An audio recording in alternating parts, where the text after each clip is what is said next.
नमस्कार, स्वागत है आपका वीके न्यूज़ में। किसान आंदोलन में अभी तक आपने कई सारी तस्वीरें देखी होगी। अगर भूल गए तो याद दिलवा देते हैं। पहले खालिस्तानियों का समर्थन, फिर पुजारियों पर चर्चा, खालिस्तानी झंडा फहराने का लालच, मियां खलीफा जैसे पोर्न स्टार का सपोर्ट, ट्रैक्टर मार्च, पाकिस्तान का समर्थन, टूल किट का बरामद होना, लाल किला पर हिंसा, लोगों का विरोध, गाजीपुर से किसानों का जाना, राकेश टिकैत के घड़ियाली आंसू, ये सब किसान आंदोलन का ऐसा खौफनाक ट्रेलर था जिसने पूरे देश के किसानों को बदनाम करके रख दिया।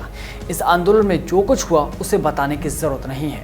अब ये आंदोलन जारी है और अब जो खबर सामने आई उसे सुनकर आप भी कह देंगे कि बस यही देखना बाकी रह गया था, क्योंकि जिन नक्सलियों ने हमारे वीर जवानों को मारा, जिन नक्सलियों ने कई घर उजाड़ दिए, जिन नक्सलियों ने देश को ऐसा जख्म दिया जो शायद कभी ना भरे, वो नक्सली अब खुले तौर पर किसान आंदोलन के समर्थन की बात कर रहे हैं। जी हाँ, गृह मंत्री अमित शाह के निकलते ही एक पर्चा जारी किया गया। उस पर्चे का एक अंश आप भी देखिए और समझिए कि यह आंदोलन अब किस ओर बढ़ रहा है।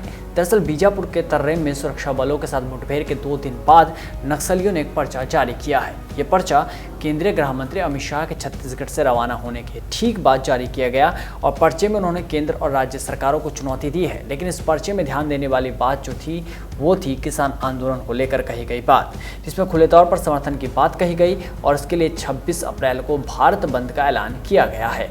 माओवादी के प्रवक्ता अभय के हस्ताक्षर से जारी पर्चे में कहा गया है कि सरकारी तंत्र किसान आंदोलन का दमन कर रहा है, माओवादी इसका विरोध करते हैं। साथ ये भी कहा गया है कि संगठन की केंद्रीय कमेटी ने 26 अप्रैल को भारत बंद का आह्वान किया है और जनता से भी इसके समर्थन की अपील भी की है। इस पर्चे के एक अंश में लिखा गया है, किसानों से लेकर देश में चल रहे तमाम जन संघर्षों को ऊंचा उठाते हुए सरकार के दमन का खंडन करते हुए हमारी पार्टी की केंद्रीय कमेटी उसके जवाब में अप्रैल माह में प्रतिरोध संघर्ष संचालित करते हुए 26 अप्रैल को भारत बंद सफल कराने का आह्वान किए। सरकार कोरोना महामारी से जनता की रक्षा करने में नाकाम हुई, जनता को बचाने की ना सोचते हुए माओवादी का भूत खड़ा कर रही है, चुनाव पर ध्यान दे रही है। सिर्फ यही नहीं, पर्चे में केंद्र की बीजेपी सरकार को भगवा आतंकवादी बताते हुए नक्सलियों ने कहा है कि सरकार अपने न्यायपूर्ण हकों के लिए लड़ने वाली जनता को आतंकवादी कहती है और माओवादियों को भी उसी श्रेणी में रखती है। सरकार माओवादियों के अस्तित्व को मिटाने के लिए वर्षों से इस तरह का दुष्प्रचार कर रही है। अब यहीं से सवाल उठने शुरू हो चुके हैं कि क्या अब किसान आंदोलन माओवादियों और नक्सलियों के भरोसे चलेगा? क्या अब किसान आंदोलन के पंचर टायर में नक्सली हवा भरेंगे? क्या राकेश टिकैत जैसे नेता अब नक्सलियों के साथ कंधे से कंधा मिलाकर चलेंगे? ये वो सवाल है जिसका जवाब शायद ही मिले, पर सच ये भी है कि इस आंदोलन में किसान नाम जुड़े होने से देश भर के किसान बदनाम ज़रूर हो गए।